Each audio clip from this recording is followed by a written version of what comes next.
Hello mga ka-farmlat, update ko po kayo sa price. Ito na po yung zonal value po sa BIR, yung mga property po. Diyan po sa location na yan, sa barangay Agit-It. Ano po? Yan po ang presyo, 2,200 per square meter, yung along mga barangay road.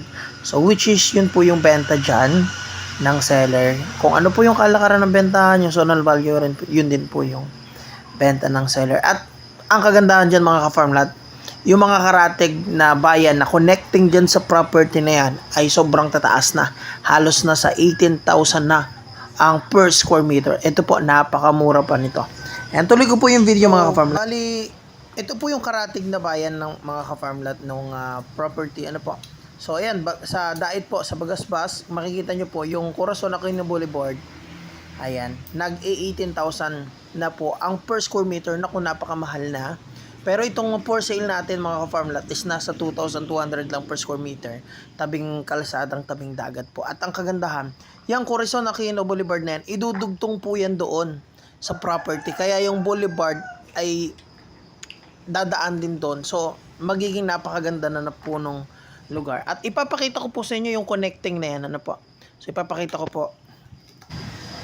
Ito po mga ka-farmlat, yung Corazon Aquino Boulevard po. Ayan, sa Dait po yan, sa Bagasbas. At yan po, from Bagasbas, magko-connect po yan doon sa bayan po ng Talisay, sa bayan ng Binsons, kung saan nandun po yung property.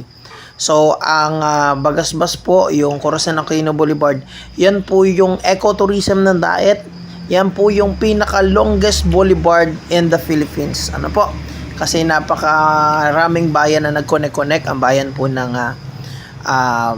Basud, bayan ng Mercedes, bayan ng Dait, bayan po ng Talisay, bayan ng Binsons, bayan ng Labo, and even Paracale.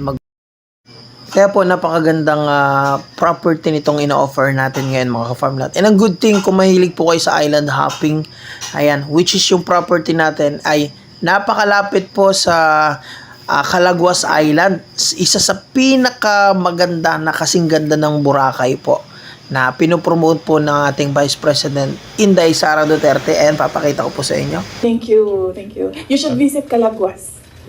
Yes, I Beautiful. did. I did. I love it. Oh, you did? You've been there? Yes. Oh, so beautiful.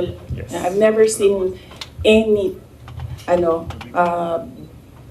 beach as beautiful as Calaguas. Go ahead, Sasaki-san. Ayan, sobrang ganda po dyan sa Calaguas Island. So, ayan mga ka-farmlat, balik po tayo dun sa for sale natin property na palayo tayo masyado. Ayan. Hello mga ka-farmlat, good morning. Ayan, nandito po tayo ngayon sa Camarines Norte, Binsons. Kung saan mga ka-farmlat, meron tayong napakagandang beachfront. Ang ganda ng buhangin doon. Ang lawak mo na salvage zone, pero ito po yung property. Pasture land na para kang nasa New Zealand. Tas ganda po ng view, mountain view. Ito po yung kalsada niya. Yan, ang ganda mga ka-farmlat oh. Pero kagandahan nito mga ka-farmlat, magkakaroon dito ng magandang kalsada, yung magiging boulevard. Yan, imagine oh. Titingnan natin ngayon kung gaano kaganda yung dagat dito. Papakita ko sa inyo. Yan, kahit medyo malayo-layo ng konti lakad, malawak-lawak po kasi yung salvage zone nito. Yan, malapit na tayo.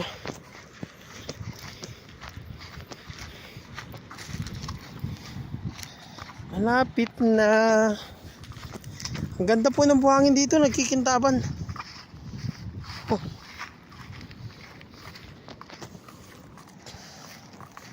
Yan.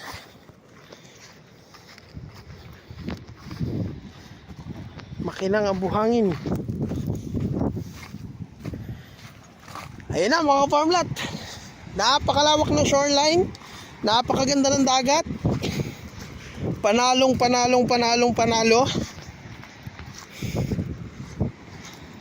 Kumikinang ang buhangin.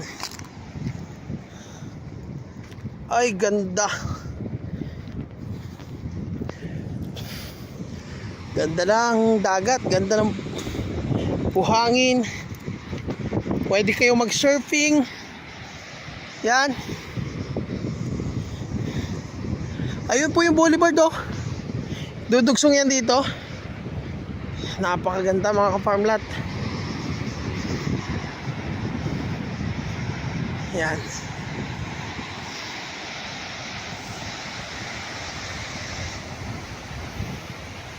Nalo.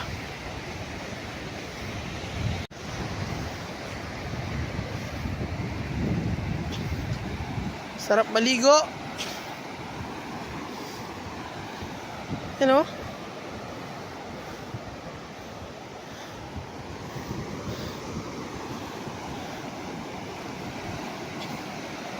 Walang kabato-bato mga ka-farm lot. Solid buhanginan. Ganda pa ng view oh. Yan ang napakagandang property.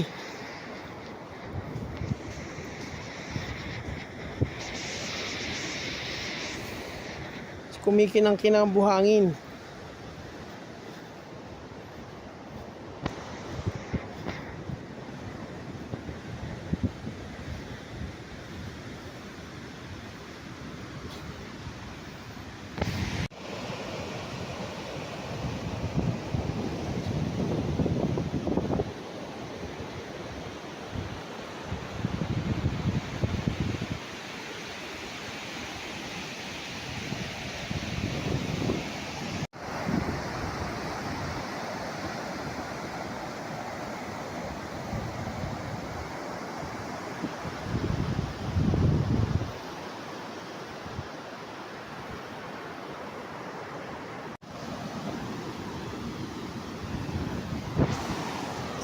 May mga ginto-ginto po yan.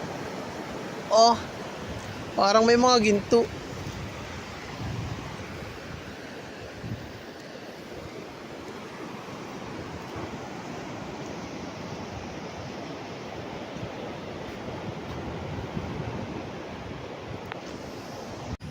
Ayan mga ka-farm lot, kung isa ka sa interesado sa property, ayan, mag-message po sa ating WhatsApp and Viber account. Kung investment and investment lang, retirement plan, ako napakaganda yan kasi pasok sa sakyan, flat yung lupa, and dadaanan po ng boulevard po yan, napakaganda yan. Ayan. So bali mga ka-farm lot, ito yung property location sa Google Map. Ayan, ito po yung mismong barangay, Barangay Agit-it, Binsons, Camarines Norte, na kung saan mga ka-farm lot, ito pong longest boulevard, Bagasbas Boulevard sa buong Pilipinas. Ito yung pinakamahaba kasi napakaraming bayan na pinag-connect-connect nitong malaking kalsada dito po. Yung boulevard po sa tabing dagat.